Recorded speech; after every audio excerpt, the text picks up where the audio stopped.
Moving forward, the topic for our next panel discussion will be, do we need foreign educators? For the same, may I request the chairperson, Mr. Deepak Mehta, Professor, Delhi School of Economics, to please make his way to the stage.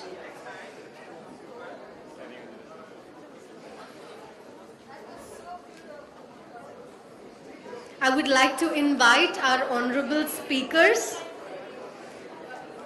Mr. Amit Ray, Director, Center for Development Studies, Thiruvananthapuram, Dr. Jayaprakash Narayan, Founder, Satta, Hyderabad, and Mr. Nitin Pai, Co-Founder and Director, Takshashila Institution, Bangalore. May I please request you all kindly take your seats for this session.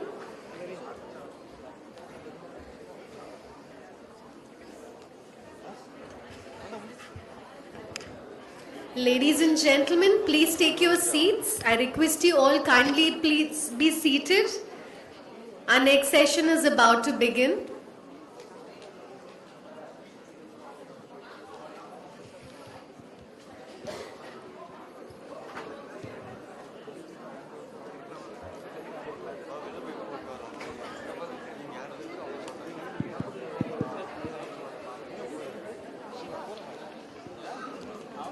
Once again, I request you all, ladies and gentlemen, please take your seats for our next session.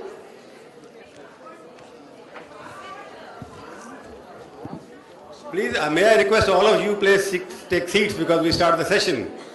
Please, those who are standing in the middle, take the seats, please. And those who are right side also, please come in. It's going to be a very interesting session.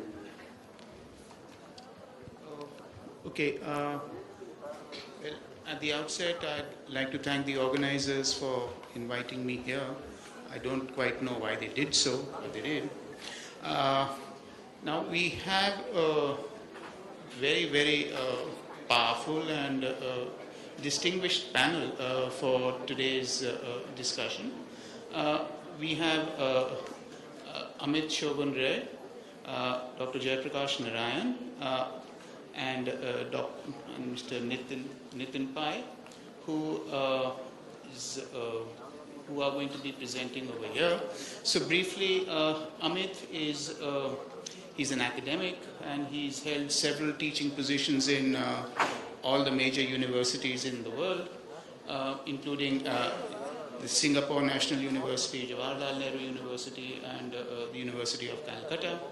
He's also been associated with the World Bank, with UNCTAD, and he's got a DPhil in economics.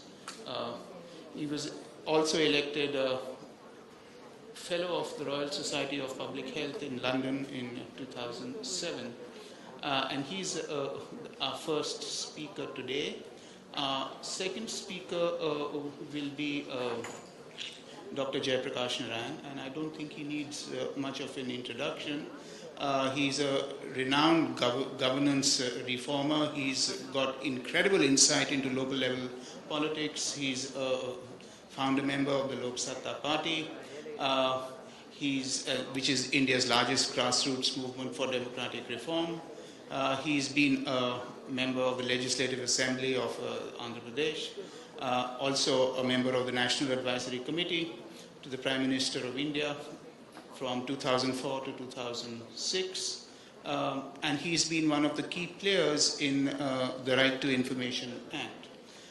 And then we have, to my immediate right, what we have is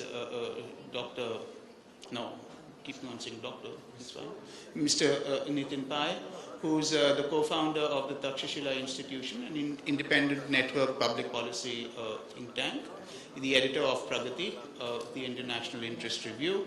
He also works broadly in the area of law, of governance.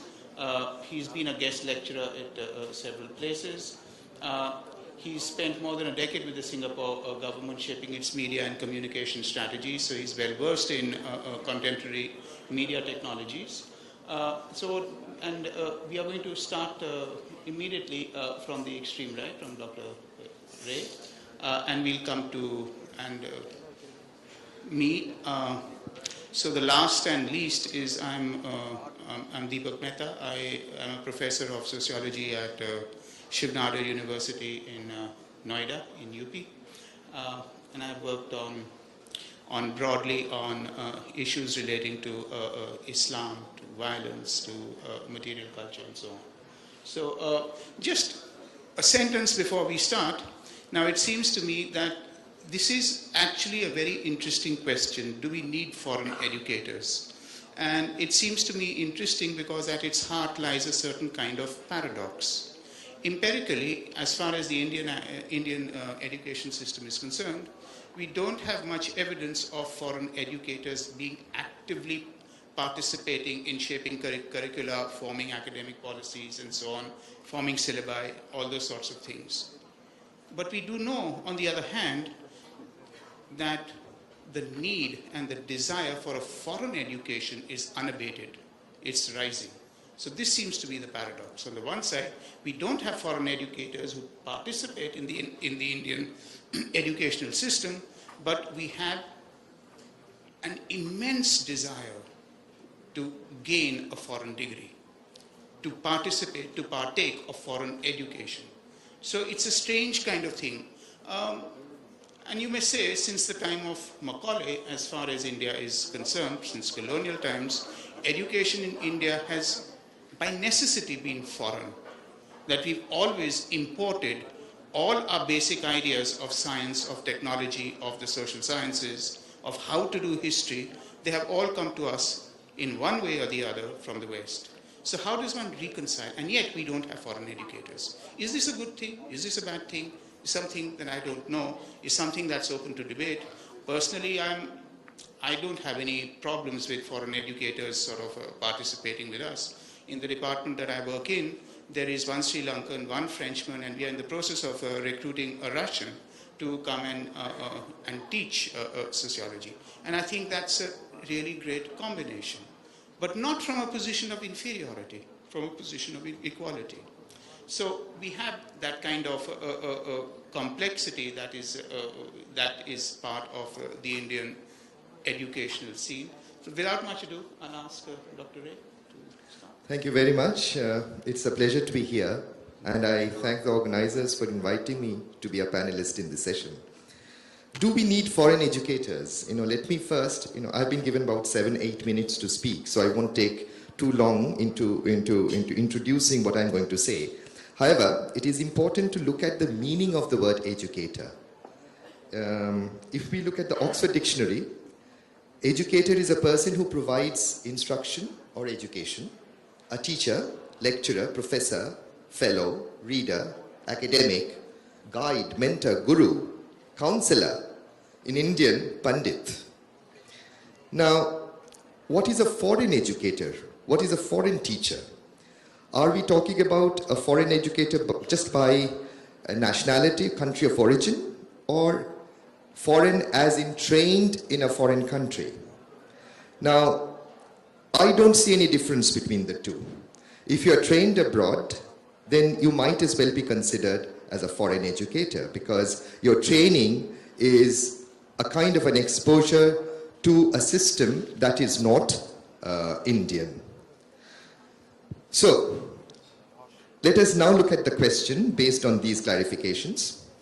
Do we need foreign teachers? Do we need teachers who are either foreigners or educated abroad? Now, I would begin with one of the pioneers in introducing an Indian system of education in India, Rabindranath Tagore, who founded the Vishwa Bharati in the colonial era. And I quote, Vishwa Bharati acknowledges India's obligation to offer to others the hospitality of her best culture and India's right to accept from others their best. Which means we should open our doors to all possible best minds, best sources of knowledge without being parochial. In fact, if we look at the history of Vishwa Bharati, he got in the best of minds from all over the country. He didn't restrict himself to the Bengal or to India, he went much beyond. He had a Chinese scholar Tan Wun Shan and scholar of German language Vincent Lenzi as part of his faculty at Vishwabharati, and we are talking about hundreds of years ago. So clearly, if we are to take a position whether we need foreign educators or educators who are trained abroad effectively, I don't make much of a difference. And in that sense, I kind of disagree with the proposition that we don't have foreign educators in this country. We do have a lot of educators who are trained abroad, bringing in the best of education, best of knowledge from all over the world. One obvious question that might arise, if we open up our job market to anybody and everybody from all over the world, many of the best universities in the world do have this open door policy. They would invite academics of repute from any country to come and join their faculty. If we have a policy of that kind in India, it might have an immediate short-run implication for the job market for academic jobs in India. Those who are trained here might find it immediately difficult to compete, but I do not see that as a long-term problem. This would itself possibly improve the quality of scholarship in the country, and at some point they would be competing on equal footing with the rest of the world for academic jobs in India. Now, here I would like to make a note, a word of caution. In fact, when I'm talking about opening up doors to the rest of the world for appointing teachers, I'm not saying appoint anybody and everybody who is from abroad. We must understand that, look at the US. The US higher education system is not a homogeneous whole. The heterogeneity in quality, the variations in the US higher education system is enormous, is mind-boggling. Perhaps much more than the quality, heterogeneity, quality variations that we see in higher education in India. Therefore, the per se, I mean, I've heard people talking about, making very loose statements that I'm going to the States for higher studies. It's absolutely meaningless, because states, the United States of America has universities and universities and universities. And I'm not talking about opening doors, meaning you get a special tag if you are trained abroad.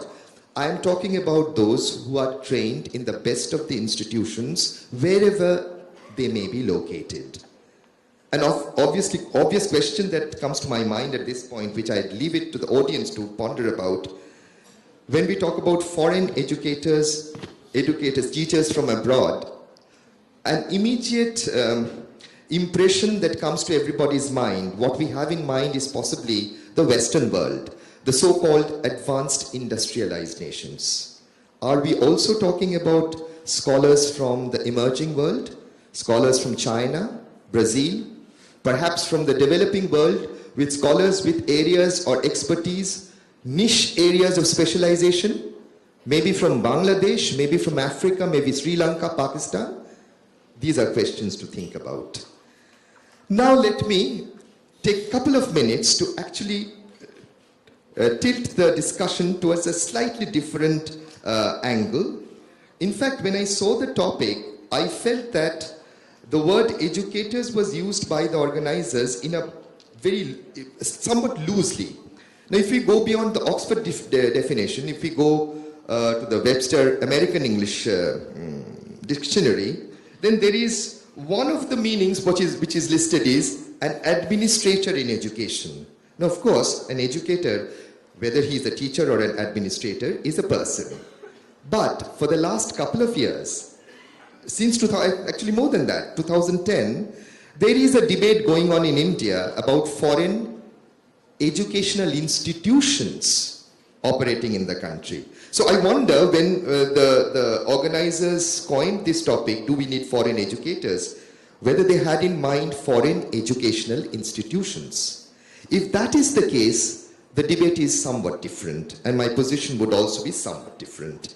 And there I would say, if we rephrase the question and say, do we need foreign academic institutions to operate in India, I would take a pause and I would make my position very clear at the outset.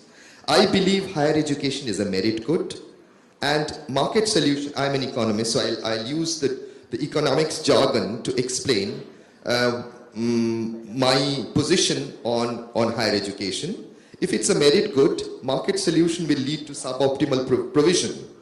And therefore, the market-driven corporate model for higher education is definitely a non-starter. Of course, there are disclaimers. I'm not talking about trusts and foundations, which are not driven by the profit motive, but by altruistic purposes. Or perhaps education that is solely directed towards skill creation or vocationally oriented, where at the end of the education system, the candidate has some marketable skills to offer to the corporate sector. And there, of course, we might find a market solution to imparting education. But when we talk about higher education in liberal arts, in pure sciences, in fine arts, in social sciences, definitely the market solution is a non-starter, and there is a strong case for public funding of higher education. Now, when we have public funding when we know that this is the route for higher education, let us take a pause and find out why would foreign institutions invest in opening up a teaching shop in this country. It is very interesting, when I was invited to this panel, I was going through some of the old newspaper clippings after the 2010 bill, the Foreign Educational Institutions Regulation Amendment Bill 2010. And I noticed these words being used. Would foreign universities like to open teaching shops in India? Teaching shops. We are talking about a market model here. All right. What would they do if they open up a teaching? Why would they open up a teaching shop here? If they are indeed opening up teaching shops, then it is a market model, and that will not serve the purpose, I believe, of fulfilling the needs of nurturing higher education in India. We must acknowledge that the post-independence policy thrust on publicly funded higher education has yielded its rewards now. After maybe 5 decades, we do have India emerging as a major player in the global economy, which is essentially driven by its skilled manpower. If we look at the drivers of India's economic prosperity in the last couple of decades, or maybe last decade and a half, definitely the skill-intensive service sectors and skill-intensive manufacturing sectors are identified as the key drivers. We cannot deny the role of human capital formation that was rooted in the policy making in the post-independence era to be responsible, to be creating a proactive role in India's prosperity today, in whatever way we do see India's prosperity. So therefore, let us take a pledge to nurture and foster this prosperity through expansion and strengthening of public funded higher education. I understand it is not working perfectly, but let's try to reform the system. Let's not throw the baby out with the bathwater. Thank you.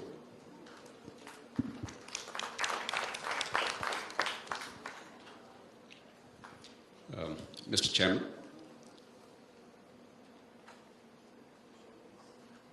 some years ago I was reading an advertisement in an international newspaper about a New Zealand university. They were advertising for a president's office, the president of the university. They said, neither color nor religion nor nationality is a bar. We require the following qualities. Please give your curriculum vitae if you're interested. I was thrilled. Before we discuss whether we should open up our education to foreign educators, should we first open up our education to Indian educators? Typically, in the two states that I know very well, Andhra Pradesh and Telangana, the chap does undergraduate in that college, then post-graduation in the same university, allegedly does some research in the same university and gets some kind of a PhD, God knows how that's granted, becomes a teacher in that university, becomes a professor head of the department of the university, becomes a vice chancellor in the same university, and we call it university education. There's nothing more disgusting and insulting to our country and to our youngsters. I appeal to you, let us not examine this ideologically at all, because we have done enough of this ideological examination in the country. Go by evidence and evidence alone. Take PISA surveys for school education, because after all, that is also the foundation. I don't think this debate is merely only about university education, though I presume foreign education or foreign scholars is about university education. Many of you might be familiar, but for those who are not familiar, in 2009 there was a survey called Program for International Students Assessment by OECD. Among 74 nations, for the first time I think, countries like India, emerging economies were included. 74 nations. What were they testing? At the age of 15, the educational outcomes. Basically language and communication. And 2, application of math, not complex formulae and integral calculus, but simple application of math. And 3, logic, not scientific formulae, capacity to derive conclusions from given facts. What is our self-image as a country? We are up there. We have our Satya Nadella, we have Indra Nui, we have the whole Silicon Valley, people by Indian scholars, the whole American physicians. I'm a physician, as Dr. Ray is. Physicians of the United States are Indian, all these things. But India ranked 73rd out of 74 nations. Thank God, a country called Kyrgyzstan is included in the survey. Because they helped us avoid the ignominy of being the last country. And what is the response of the mighty government of India? Exclude India from subsequent surveys. If there's no survey, there's no comparison, how our kids are doing, what's happening, there's no problem at all. We can pretend we're doing a fantastic job. It's not because Indian kids are unintelligent. We have, arguably though, genetically it's very hard to say that one country is better in terms of brains than others. But as an Indian and as somebody who has seen, like all of you, all of us here, I would like to argue that Indians absolutely are inferior to none in terms of IQ. It's possible to even argue that on an average, Indian kids are probably more intelligent than others because of family, because of the way society nurtures them and so on and so forth. There are some qualities that make them more wholesome as kids. And yet the outcomes in schools and colleges are disgraceful. Is this what we want to perpetuate?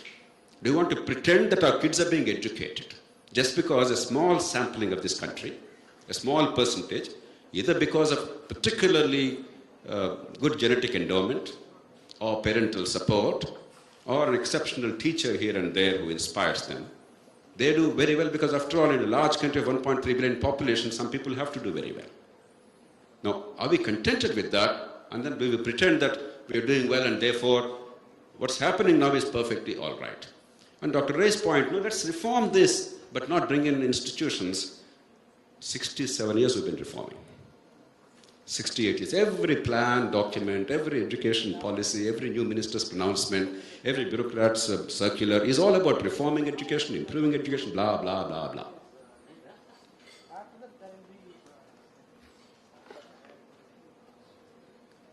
Either school or college, we have to open our windows.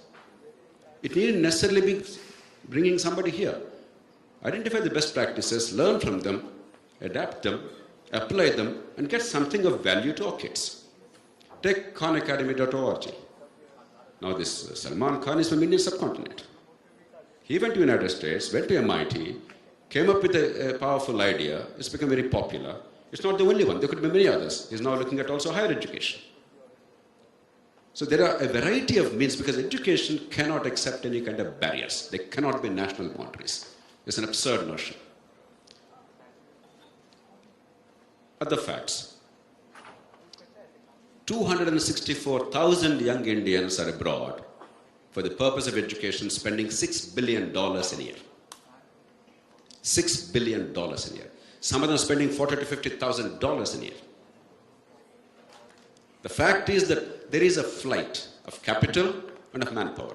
And many of them, they tend to stay back there because we haven't given education here, we haven't given accommodation here, they don't feel they can contribute here.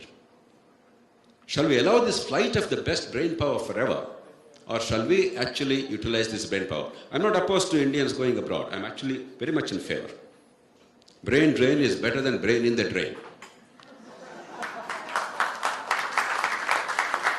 But should it be always brain in the drain? Can we not really stimulate these minds and make them productive here in our society? Using the best practices from all over the world, and then at least a significant number of them make them of value to our country? Because flight of human capital is one of the most dangerous things in the modern world. And India probably has a unique situation whereby almost every member of the elite, the political, the bureaucratic, the media, the cultural, the civil society, industry, every member of the elite has a member of the family in the United States most often, some other countries. And therefore, there is an increasing disconnect between this country's needs and our elite population. That's not a very wise thing. We have to somehow make education attractive, productive, and post-education opportunities really available in this country. And that means we have to open up our windows, get the best here. There simply is no other option available. Take another functional thing, a very pragmatic thing, education versus employment.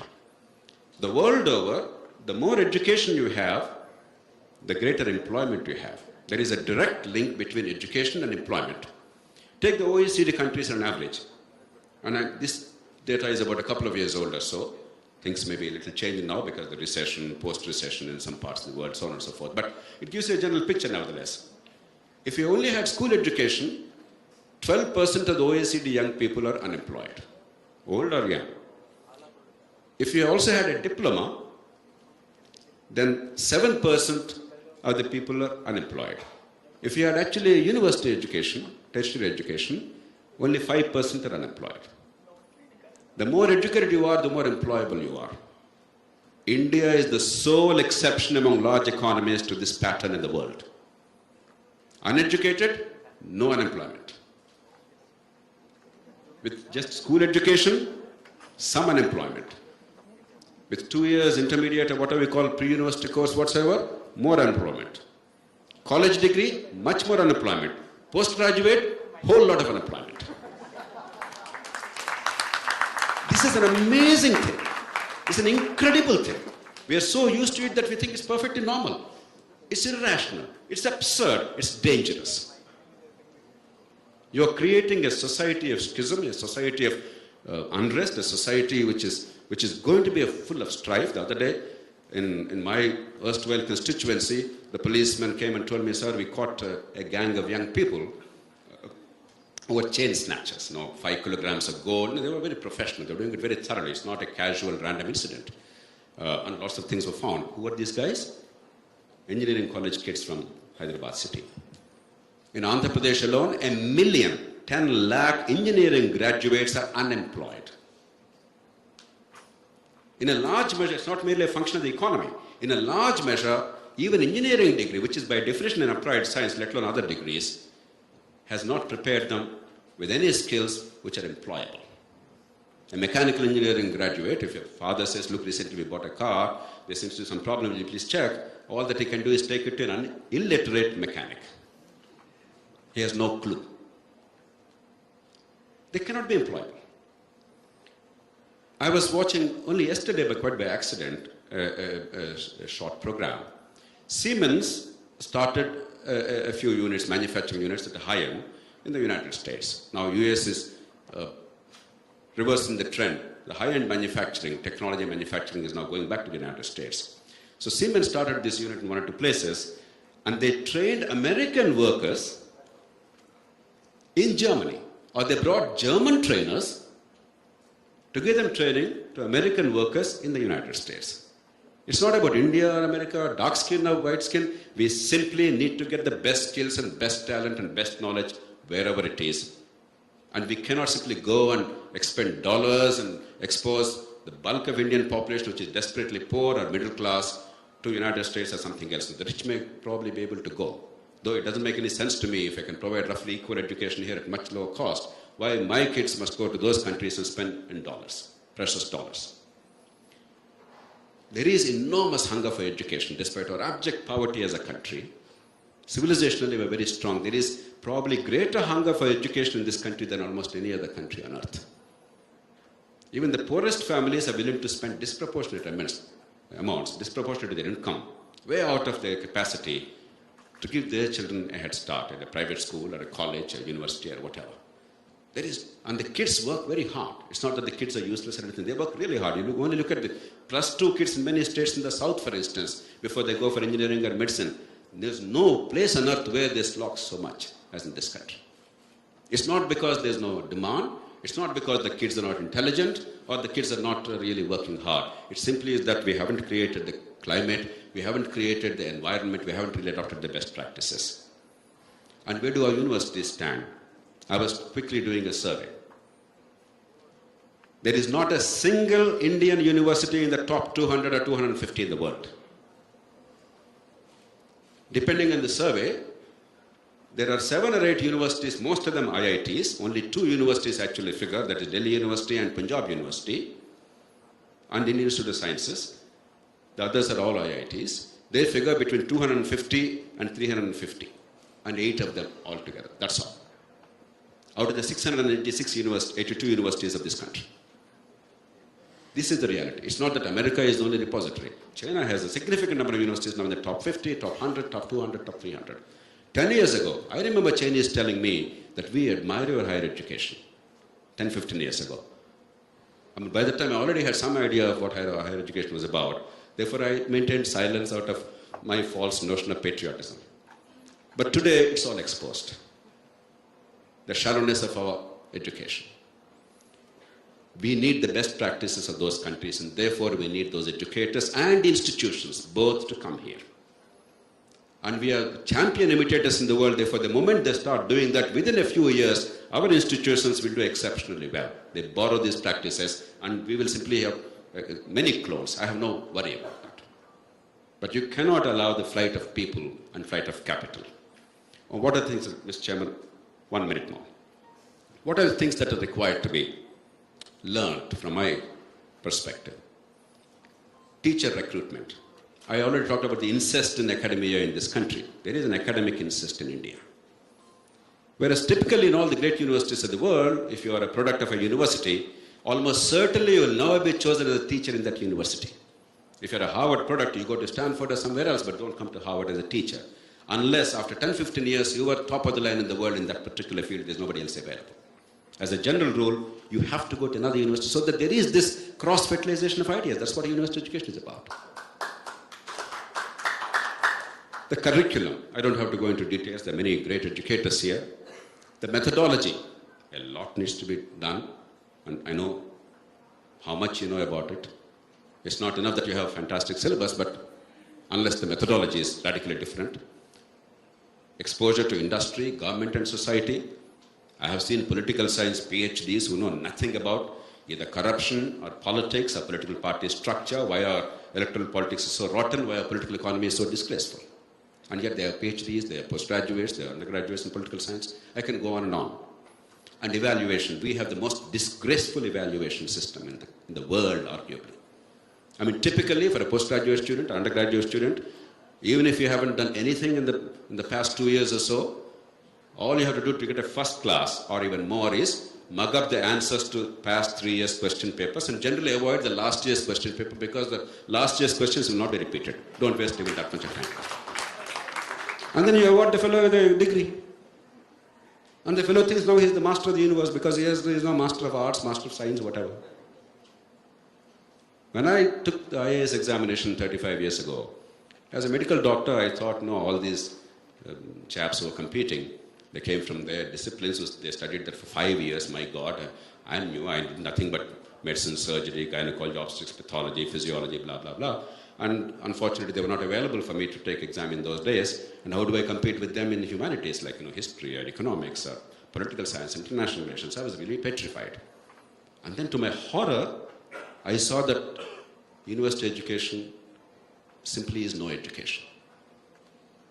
In most cases. There are, of course, honorable exceptions individually and institutionally, but the general rule, out of the 30 million or 29 million kids who are in colleges in this country, I suspect no more than 5 to 8% or at the most about 10% are getting something of real value in college. The rest of them, all that they've learned with all the defective school education, that's about 90% of the total education of the country. We cannot afford that if we have to provide leadership in a variety of fields in this country and innovation and jobs. And finally, Mr. Chairman, one word about regulation. To make this happen, we need a few radical changes. I know I sound like an insane fellow. I'm not angry. I'm reflecting very deeply. One, the present regulation that if a foreign institution comes here, that they have to repatriate the profits, they cannot repatriate the profits, and they have to give the same standard of education as in the United States or Australia or Britain in Cambridge or Oxford right now, today. Otherwise, they'll not be allowed. That means you're saying, welcome, but don't come. What are we talking? Either the cost and infrastructure or the institutions and culture and practices you build, it takes decades and sometimes more. You make a start now, it's much better than what it is today in the country. It's a quantum jump, and in time we'll quickly reach there. But you cannot, in the name of opening up again, create barriers. All you have to see, in my judgment, is the credentials so that every small commercial fellow does not open up a shop in this country, and their background and track record. Beyond that, leave it to them. 2, UGC must be scrapped if you want to save university education in this country. I don't have to elaborate, nor is there time. 3, the other regulatory bodies like MCI or Dental Council or Pharmacy Council or 1,000 other councils, AICT, whatever, in the current form, they all should go. There must not be an entry barrier. There should be an exit regulation. You were in Britain. For a doctor to be certified in Britain, there is no entry regulation of this college or that college, but there's an exit regulation. Are you a competent physician or a surgeon or an obstetrician or an ENT specialist or something else? They test you in the best possible manner. There are certain basic standards as to how you are trained. After that, nobody cares. The society gets the best products. And today, the less said, the better. The AICTE, the Medical Council, many other councils have become dens of corruption and criminality and mediocrity. We cannot allow that. Exit regulation. And finally, transparency and ratings. Because kids can always be misled. Let them know by an independent, semi-governmental, non-governmental, doesn't matter. Let's evolve procedures and methods and do hard work to build institutional mechanisms to actually verify who is doing what and what is their status and whether I can trust them and where they are strong, where they are weak, etc. so that the kids and their parents can make informed choices. Yes, there will be some problems, there will be some hurdles, there will be some mistakes, but things will be infinitely better than what they are today, and we need fundamental change. Status quo is simply not an option. Thank you very much.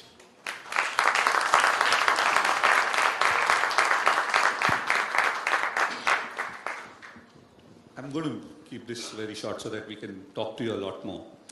I want to start by something which, the paradox which the chairman posed in terms of, there's a paradox in terms of we don't have that many foreign educators here, but a lot of our people seem to be going abroad for education. You know, there are two types of, it's not really a paradox, there are two types of people who go abroad for education. One is because the life chances with a foreign degree are much higher because not only do you get a foreign degree, you also emigrate and you become an NRI and probably a citizen of a foreign country, and your life chances are much different. The prospects of life chances still after 20 years of liberalization or partial liberalization are still higher. So it's a natural migration towards a better life, a perception of a better life. The second bunch of people who actually go are looking for really top-class education. And they don't find top-class education in India, as Dr. JP very comprehensively pointed out. So, in both, to address both of these things, we should ask, we should ask this question when we talk about these foreign educators, why? The issue is we need excellence in education. Excellence as a value in our education system does not figure. Nobody talks about having an excellent education, whether it's in primary school, higher secondary school, or in the university. Now, unless you have excellence, or unless we make excellence as the goal of our education system, We have lots of other goals: social justice, inclusiveness, geographical fairness, equity, all sorts of things. These are very fine goals to have. But excellence is the primary goal. But unless we make that explicitly a goal of our education system, we are going to find this seeming paradox out there. Now let me come to two hypocritical taboos that we have. And I just want to use these words hypocritical. I want to be candid. We have two hypocritical taboos. First is, we treat education as if it's some kind of a contagious disease. That it has to be locked up in a room and nobody should be allowed to come near it. And if you have to come near it, you should wear special protection gloves and all that, What if this virus goes out and pollutes or affects a lot of people? What if people fall? That's extremely wrong. We should look at it as a light or as enlightenment which should spread. But if you look at every single purpose of every single regulatory framework, it is to protect these people from some nefarious people who will miseducate their kids. But that's not happening. As we found out today, lots of schools are being asked to close down because they don't have the infrastructure required to meet the new regulatory considerations. These are good schools. They are honest people. They're shutting it down because they can't meet the requirements. But why is it that you need a playground in every school? It's good to have a playground. But maybe there are other ways kids can be made to play. But you can't shut down a school because there is no playground. Because, having a playground and having a teacher with a B.Ed degree in some places is necessary to have a good education. So, a priori, we are going to make sure that the schools are legitimate so that nobody gets cheated. People who get cheated do get cheated. We know a number of institutions at the primary, secondary and university level which are cheating shops. And there are people who want to be cheated. So it's not that people go to these degree factories because they don't know that they're being cheated. They want that thing. So there is a market both for good education as well as for bad education. But I think the fundamental truth is we've cheated ourselves by saying, let's create all these straitjacketed set of rules and keep education in a constrained manner. So unless we open that up, we are not going to be able to solve that kind of a supply problem that we have. We have a massive supply shortage in education. You can't solve it by straitjacketing education. You should let the market open and let the market decide for itself. Of course, with the kind of safeguards which Dr. JP comprehensively pointed out. The second hypocrisy is in terms of education should not be for profit. Why? When Dr. Manmohan Singh said this a couple of years ago, now let me make it clear, the organization I run is a non-for-profit organization. But I have no problem against people making a profit out of education. Why should it not be the case? Why is it that people should not profit from education? We all go for tuitions. The tuition teachers profiting from education. Why should we institutionalize educational systems? So I think that this is a hypocrisy. This comes from some kind of a moral value which we might have, which I respect the people who have these moral values. But in practice, the implementation of this moral value in our education system has caused great sort of distorted incentives for people, a lot of corruption, a lot of cheating, and has criminalized a lot of people who are otherwise honest people. We have criminalized teaching, for example. Now let me quickly wind down by making 2 points relevant to today's thing. Do we need foreign educators? I consider myself an Indian nationalist, a liberal Indian nationalist. But I think knowledge nationalism is detrimental both to knowledge and to nationalism. And we've never had knowledge nationalism in our country. So if we go back to Tagore said the second line of his poem, where the mind is without fear, is where knowledge is free, where the world has not been broken up into fragments but narrow domestic walls. That's Tagore. K.M. Munshi, a Hindu nationalist, on top of Bharatiya Vidya Bhavan lecture theatres, you say, let noble thoughts come to us from all sides. Prophet Muhammad said, if it's for knowledge, we can even go to China. Right? Now, recently there was a controversy with respect to the Murthy classical library, where Mr. Narayan Murthy's son endowed Harvard University to do a project where they translated Indian classical texts. So we had a very interesting debate within our think tank. So is this a good idea or not? There was a school of thought which said that this is Indian culture, this is Indian tradition.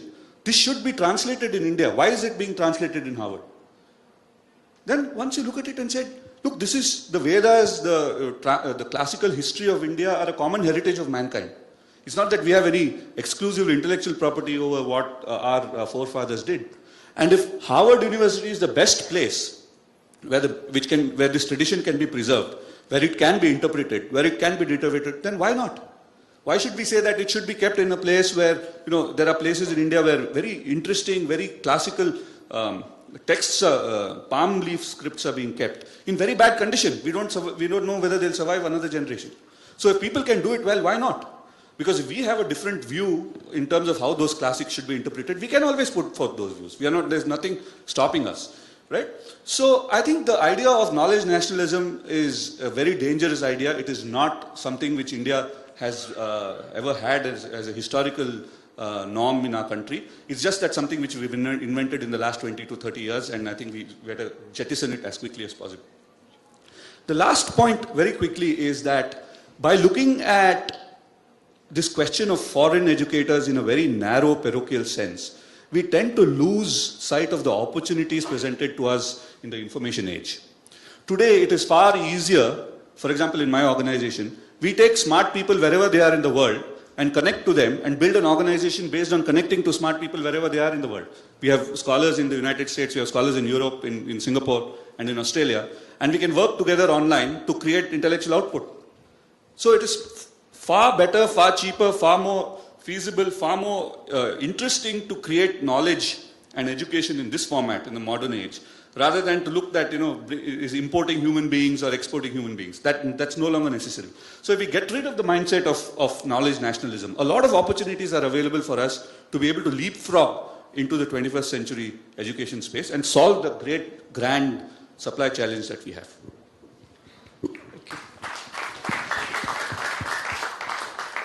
Okay, I must apologize. It's not nice being the chair, but I have to call this session to an end. I'm really sorry. I'm really apologetic, but I've been told that there is no time. And I think the issues are so terribly important. It's about autonomy, it's about freedom, it's about the power to be necessarily foreign to yourself. I think all those are sorts of issues that are being raised over here, and unfortunately we don't have time to discuss this. I'm really sorry. May I just, because I was the first speaker, and I think all of us tended to agree on one point against knowledge nationalism. I think there is absolutely no difference, but on one point I completely stand apart from the other two speakers, and I think I'll take just half a minute to just put my position once again. I mean, the answer lies why there is a taboo against profit-driven higher education. The answer lies in the anecdotal evidence that was given by Dr. Jayaprakash Narayan.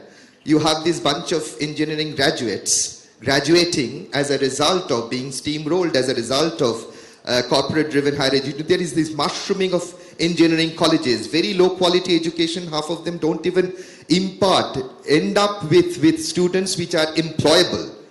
And as a result, you land up having chain snatchers who are so-called educated as engineering graduates. So this is a very, very serious matter. And higher education, if any of you are economists here would understand what is the meaning of a merit good, why there is a market failure. These are all neoclassical economics literature saying that merit goods cannot be left to the market. There would be suboptimal provision if merit good is left to the market. So that is the reason why some of us do agree that please don't use this market route as a substitute and throw the baby out with the bathwater because it has not been working for the last 67 years. Thank you. Okay, thank you. Thank you. I think we'll have to call it an end over here. Thank you.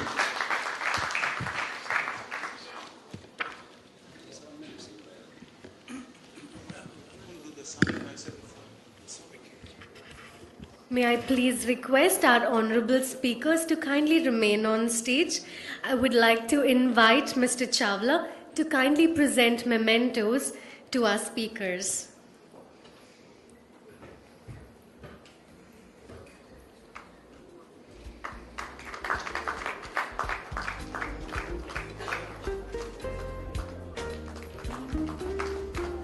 Once again, I would like to thank them for a wonderful session. Let's have a huge round of applause, ladies and gentlemen, for our speakers. I request you to kindly step forward for a group photo opportunity.